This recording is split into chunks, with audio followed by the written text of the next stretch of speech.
महानगरपालिकेच्या माध्यमातून अलीकडे जी दक्षिण विभाग इथे गावडे चौकामध्ये हा एक स्थानिक प्रश्न आहे। मला या ठिकाणी थोडासा वेळ द्या।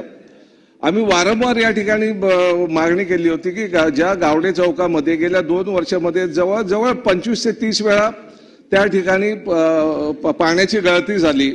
जी जलवाहिनी टाकलेली आहे त्या जलवाहिनीच्या कुठेतरी कायमस्वरूपी उपाययोजना व्हायला पाहिजे, परंतु त्या ठिकाणी कोणीही बघायला तयार नाही।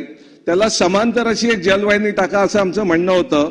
आपण यावेळेला महानगरपालिकेकडे प्रचंड निधी आहे, त्यांना तिथे काही तशी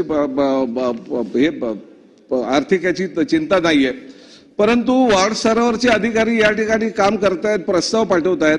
वरिष्ठ पातळीवरती आज 2-2 वर्ष जातात, आमच्या फायली त्या ठिकाणी निर्णय होत नाही। एक समांतर लाईन टाकली गेली पाहिजे होती। मागच्या आठवड्यात आमच्या विभागातील जवळजवळ 5000 कुटुंब 2 दिवस पाण्यापासून वंचित होते।